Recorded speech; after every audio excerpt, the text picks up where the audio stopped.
Hello friends, Shashi Agarwal channel के अंदर मैं doctor Shashi Agarwal welcome you. और आज का जो हमारा सब्जेक्ट है वो है बिजनेस लॉ, और जो एक्ट है that is the negotiable instrument act. तो यहाँ पे हम ये जो क्वेश्चन है that is a very important जो टॉपिक है, this topic is very important. Her bar exam के अंदर इसमें से क्वेश्चन आता ही आता है।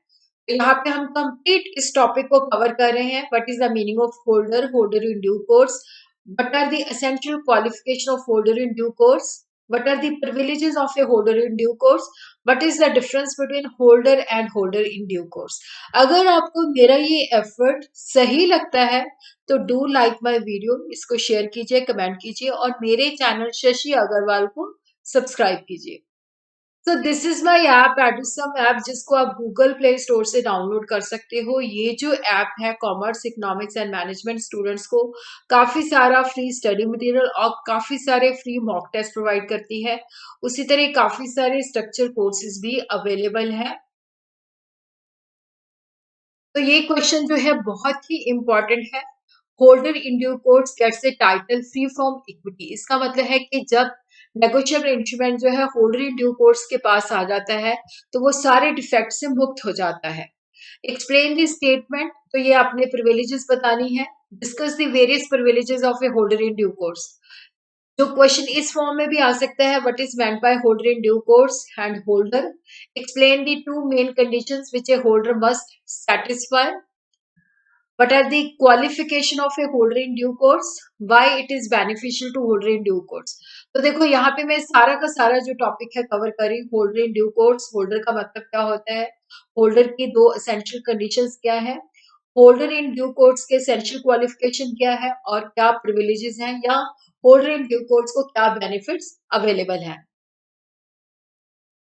तो सबसे पहले हम करते हैं होल्डर, जिसको सेक्शन 8 जो है नेगोशिएबल इंस्ट्रूमेंट डील करता है।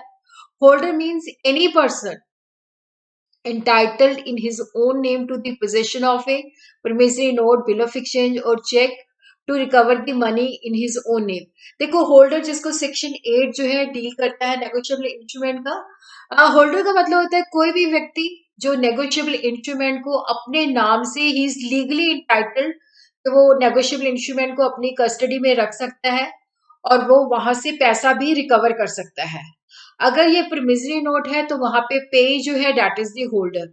बिल ऑफ एक्सचेंज है तो ड्रायर इज द होल्डर, अगर उसने कोई आगे उसको इंडोर्स नहीं किया। अगर चेक है तो ड्रायर इज द होल्डर, अगर वो पेमेंट जो है उसने खुद को करनी है। तो these are the two conditions. कई बार इस तरह से भी एग्जाम में क्वेश्चन आ जाता है कि होल्डर बनने के लिए क्या कंडीशंस हैं। देखो होल्डर बनने के लिए दो कंडीशन सेटिस्फाई होनी जरूरी है। एक तो जो इंस्ट्रूमेंट है, he should be entitled in his own name to the possession of the instrument। देखो वो इंटाइटल्ड होना चाहिए कि वो अपने नाम से उस इंस्ट्रूमेंट को अपने पास रख सकता है। ये नहीं है कि इंस्ट्रूमेंट खोया हुआ है, उसे मिला है, तो उस सिचुएशन के अंदर होल्डर नहीं है। he should have the right to receive or recover the amount due thereon from the party thereto। देखो एक तो क्या है कि वो इंटाइटल्ड होना चाहिए कि वो अपने नाम से उस इंस्ट्रूमेंट को अपने पास रख सकता है, और सेकंड जो है कंडीशन कि उसके पास राइट होना चाहिए कि जो उस नेगोशिएबल इंस्ट्रूमेंट के अंदर अमाउंट मेंशन है उसको रिसीव और रिकवर कर सकता है। देखो जो होल्डर होता है, सेक्शन 118 कहता है कि होल्डर को हमेशा होल्डर इन ड्यू कोर्स ही माना जाता है। दूसरी पार्टी को प्रूव करना पड़ेगा ये होल्डर है, होल्डर इन ड्यू कोर्स नहीं है।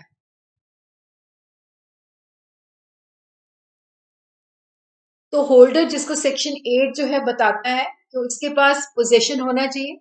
तो possession of the instrument is not necessary to constitute a person holder, क्योंकि अगर आपको किसी का खोया हुआ जो है इंस्ट्रूमेंट मिला है तो वो आपके पोजेशन में है तो आप होल्डर नहीं हो जाते। पोजेशन है बट पोजेशन के साथ लीगल इंटाइटलमेंट होनी चाहिए।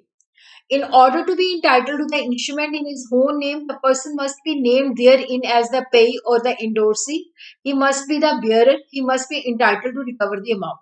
देखो होल्डर बनने के लिए है पोजेशन नेसेसरी नहीं है, क्योंकि अगर उसने उसको कहीं से मिला है, उसने फाइंडर है, उसको किसी का स्टोलन इंस्ट्रूमेंट मिला है तो वो वहां पे होल्डर नहीं है, खोया हुआ मिला है।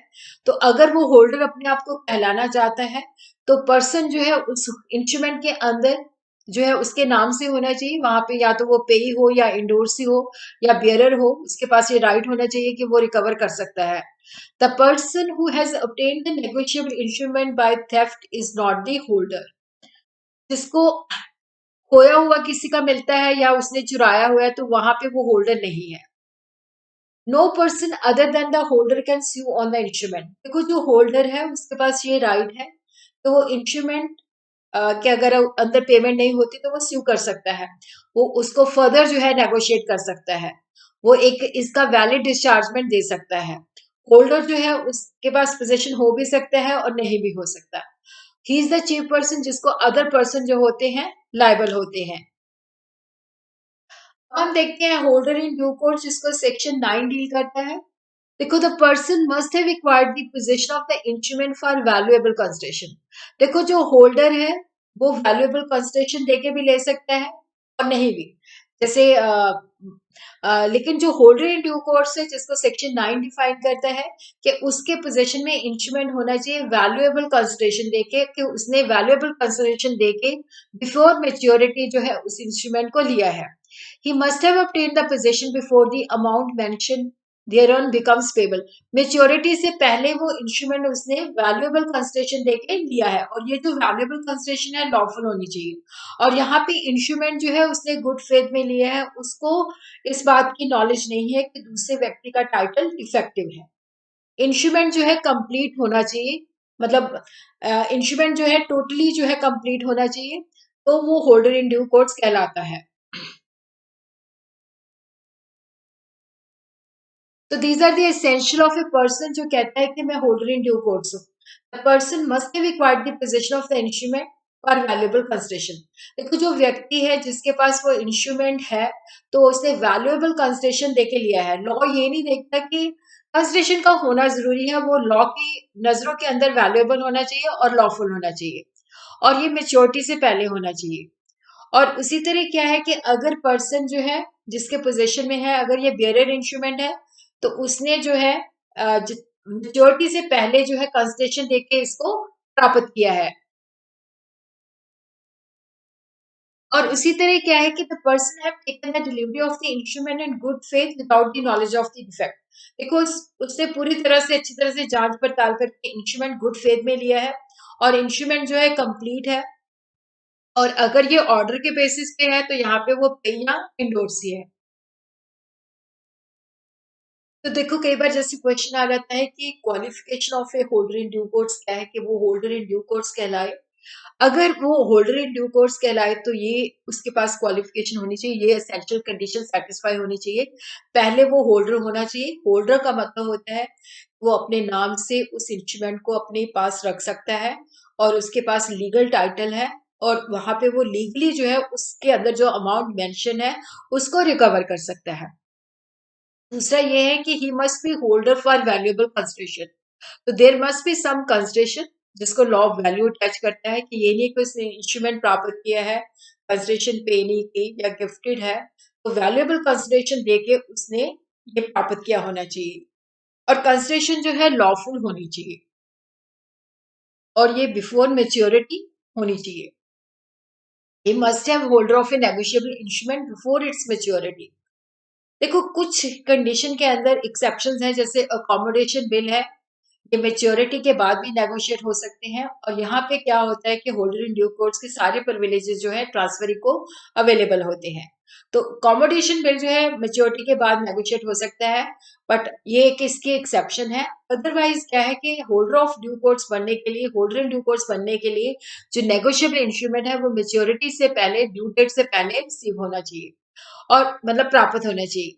उसी तरह अगर इंस्ट्रूमेंट पेबल ऑन डिमांड जैसे कि चेक है तो वो उसने रीजनेबल टाइम के अंदर प्राप्त किया होना चाहिए।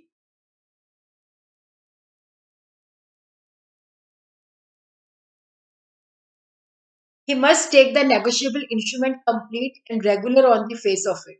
देखो जब वो नेगोशिएबल इंस्ट्रूमेंट लेता है तो वहां पे उसने लापरवाही नहीं दिखानी, कंप्लीट होना चाहिए, रेगुलर होना चाहिए।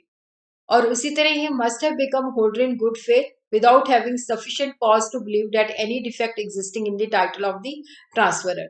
देखो यहाँ पे जो उसे negotiable instrument है गुड फेथ के अंदर लेना है, पूरी तरह से जांच पड़ताल करके लेना है. बट अगर जहां पे भी उसको लगता है कि सफिशिएंट कॉज टू बिलीव कि ये इंस्ट्रूमेंट के अंदर डिफेक्ट है, तो वो होल्डर इन ड्यू कोर्स नहीं कहलाएगा. He must have taken the instrument in good faith, जहां पे उसको बिल्कुल भी डाउट नहीं है कि जो ट्रांसफरर है उसका टाइटल जो है डिफेक्टिव है. तो दीज आर दी प्रिविलेजेस, या हम ये कह सकते हैं कि ये होल्डर इन ड्यू कोर्स को बेनिफिट मिलता है. प्रिजम्पशन सेक्शन 118 कहता है हर एक होल्डर को होल्डर इन ड्यू कोर्स ही माना जाएगा. दूसरी पार्टी को प्रूव करना पड़ेगा कि ये होल्डर इन ड्यू कोर्स नहीं है, होल्डर है. उसी तरह इनकोहेट स्टैम्प्ड इंस्ट्रूमेंट जिसको सेक्शन 20 डील करता है. देखो इनकोहेट इंस्ट्रूमेंट जो होता है कंप्लीट नहीं होता. अगर वो प्रॉपरली स्टैम्प्ड है तो वो वैलिड होगा. अगर वो होल्डर इन ड्यू कोर्स के हैंड में आ जाता है, होल्डर इन ड्यू कोर्स जो है इनकोहेट स्टैम्प्ड इंस्ट्रूमेंट को फिल कर सकता है अगर for any amount provided the stamp is sufficient to cover the amount. जिस व्यक्ति ने उसको साइन किया है, डिलीवर किया है, वो बाद में प्लीड नहीं कर सकता कि मैंने इसको कम अमाउंट देना था. जैसे मान लो होल्डर इन ड्यू कोर्स को 5,000 देना है और उसके पास होल्डर इन ड्यू कोर्स के पास जो इंस्ट्रूमेंट आता है वो इनकोहेट होता है, बट उसके अंदर जो स्टैंप लगी होती है वो 10,000 की वैल्यू कवर कर सकती है. अगर होल्डर इन ड्यू कोर्स वहां पे 10,000 फिल कर लेता है तो पार्टी ये प्लीड नहीं कह सकती कि हमने इसको सिर्फ 5,000 ही देना था. तो inchoate stamped instrument properly stamped is valid if it subsequently comes to the hands of a holder in due course. Every prior party to the negotiable instrument is liable to holder in due course until the instrument is duly satisfied. तो यहाँ पे अगर holder in due course के hand में वो dishonour हो जाता है तो हर एक प्रायर पार्टी जो है वो लायबल है और होल्डर इन ड्यू कोर्स सबके खिलाफ या किसी भी पार्टी के खिलाफ एक्शन ले सकता है जब तक कि वो इंस्ट्रूमेंट की पेमेंट उसको नहीं मिल जाती. फिक्टिशियस ड्रॉयर और पे सेक्शन 42 डील करता है. एक्सेप्टर ऑफ द बिल ये नहीं कह सकता कि ये जो बिल है वो फिक्टिशियस नेम से ड्रॉ किया गया था. ऐसी कोई वो प्लीडिंग नहीं ले सकता, ऐसा कोई लॉजिक वो नहीं दे सकता. No effect of conditional delivery. अगर देखो क्या होता है कि कोई जो नेगोशिएबल इंस्ट्रूमेंट है वो कंडीशन के बेसिस पे डिलीवर किया गया है, बट अगर वो meantime negotiated to holder in due course तो अदर पार्टी जो है ये नहीं कह सकते कि हमने इसको कंडीशन पे दिया था तो हमारी लाइबिलिटी नहीं है, तो वो पार्टी उस लाइबिलिटी से मुक्त नहीं हो सकती. Negotiated to holder in due course, the other party cannot escape liability on the ground that the delivery of the instrument was conditional. जैसे हम कहते हैं ना गंगा में नहा लिए तो सारे पापों से मुक्त हो गए. देखो जब instrument holder in due course के केस में आ जाता है और उसने गुड फेथ में लिया है, वैल्यूएबल कंसिडरेशन दे के लिया है, बिफोर मेच्योरिटी लिया है, तो वो सारे डिफेक्ट से मुक्त हो जाता है when it comes in the hands of holder in due course. तो होल्डर इन ड्यू कोर्स के पास जो है अच्छा टाइटल आ जाता है. Instrument obtained by unlawful mean और फॉर अनलॉफुल कंसिडरेशन. देखो सेक्शन 58 डील करता है ड्रॉई जो है ये भी लॉजिक नहीं ले सकता कि उसने ये इंस्ट्रूमेंट अनलॉफुल से लिया है या अनलॉफुल कंसिडरेशन है या लॉस्ट है, ये इस तरह की कोई प्लीडिंग नहीं ले सकता. और उसी तरह estoppel against denying the original validity of the instrument. और यहाँ पे जो एक्सेप्टर है वो ये भी नहीं कह सकता, जो मतलब जिसने पेमेंट देनी है, कि ये जो इंस्ट्रूमेंट है वो वैलिड नहीं है, तो इस तरह का भी लॉजिक वो वहां पे नहीं लगा सकता. और उसी तरह क्या है कि सेक्शन 121 डील करता है कि यहाँ पे capacity of the payee to endorse जो है उसके ऊपर भी कोई जो है वो लॉजिक नहीं लगा सकता. No pleading the capacity of the payee. Estoppel against denying signature और कैपेसिटी ऑफ प्रायर पार्टी के बारे में भी कोई लॉजिक नहीं दे सकता कि जो पहले लोगों ने सिग्नेचर किए हैं या वो इनकम्पिटेंट है, इस तरह का लॉजिक भी वो नहीं दे सकता. तो ये प्रिविलेजेस हैं, ये बेनिफिट है जो होल्डर इन ड्यू कोर्स को मिलते हैं. उसी तरह कई बार शॉर्ट के अंदर भी ये क्वेश्चन आ जाता है कि what is the difference between holder and holder in due course. तो देखो होल्डर को सेक्शन 8 डील करता है, होल्डर इन ड्यू कोर्स को सेक्शन 9 डील करता है. होल्डर का मतलब होता है कि जो व्यक्ति अपने नाम से उस नेगोशिएबल इंस्ट्रूमेंट को पोजीशन में रखता है और वो लीगली इंटाइटल्ड होता है कि उसके अंदर अमाउंट रिकवर कर सकता है.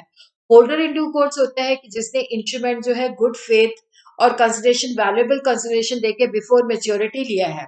देखो जो होल्डर है वो विद कंसिडरेशन भी हो सकता है, विदाउट कंसिडरेशन भी हो सकता है, और जो होल्डर इन ड्यू कोर्स होता है must have got it after paying consideration, और ये जो कंसिडरेशन है वो लॉफुल होनी चाहिए। देखो अगर होल्डर के पास है, अगर होल्डर को जिसने ट्रांसफर किया है अगर उसका टाइटल डिफेक्टिव है तो होल्डर का टाइटल भी डिफेक्टिव रहेगा। But holder in due course के पास जब ये इंस्ट्रूमेंट आ जाता है, चाहे ट्रांसफरर का टाइटल डिफेक्टिव है बट अगर होल्डर इन ड्यू कोर्स ने गुड फेथ में लिया है तो उसके पास बेटर टाइटल आता है।